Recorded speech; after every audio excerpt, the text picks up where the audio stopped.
सियावर रामचंद्र जी की जय। देखिए, भरत की नीति भरी बातें सुनकर के, प्रेम और स्नेह से भरा वाणी सुनकर के सब लोग दुखी हो गए। सब लोग भरत का भाषण सुनकर व्याकुल हो गए। ऐसे सकुचा गए जैसे रात्रि के आगमन से कमल। दोनों समाज के सभी नर नारियों दुखी देखकर महामलिन मन इंद्र मरे हुओं को मारकर अपना मंगल चाहता है। इंद्र किसी के सुख दुख से उसको मतलब नहीं, उसको अपना सुख चाहिए। ये इंद्र का स्वभाव है। वो अपना सिंहासन बचाने के लिए, अपनी प्रभुता, अपने ऐश्वर्य के लिए वो किसी को भी कष्ट दे सकता है। ये इंद्र का स्वभाव है। देवराज इंद्र कपट और कुचाल की सीमा है। उसे पराई हानि और अपना लाभ ही प्रिय है। इंद्र की रीति कौवे के समान है। वह छली और मलिन मन का है। उसका कहीं किसी पर विश्वास नहीं होता। पहले तो कुमत बुरा विचार करके कपट को बटोरा, अनेक प्रकार के कपट का साथ सजा, फिर वह कपट जनित उचाट करके सबके सिर पर डाल दिया और फिर देव माया से सब लोगों को विशेष रूप से मोहित कर दिया। किंतु श्री रामचंद्र जी के प्रेम से उनका अत्यंत विछोह नहीं हुआ, अर्थात उनका श्री राम के प्रति प्रेम कुछ बना ही रहा। भय और उचाट के वश किसी का मन स्थिर नहीं रहा। ये इंद्र की माया थी।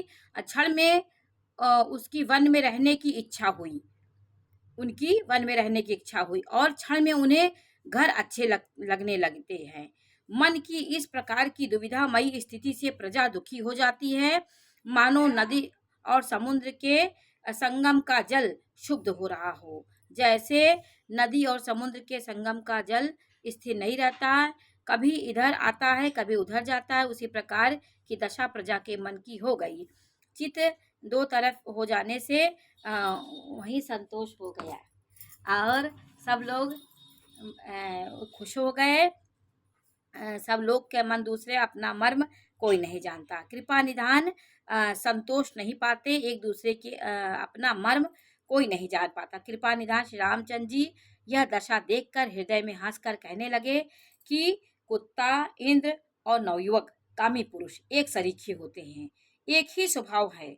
परिणीय व्याकरण के अनुसार श्वान, युवन और मधवन शब्दों के भी एक सरीखे होते हैं। उन्होंने कहा कुत्ता, इंद्र और नवयुवक एक समान होते हैं। वो अपने ही सुख में रहते हैं, वो अपना ही भला चाहते हैं। दोहा नंबर 302 में है कि भरत जी, जनक जी, मुनिजन, मंत्री और ज्ञानी साधु संतों को छोड़कर अन्य सभी पर जिस मनुष्य को जिस योग, जिस प्रकृति और जिस स्थिति का पाया, उस पर वैसे ही देव माया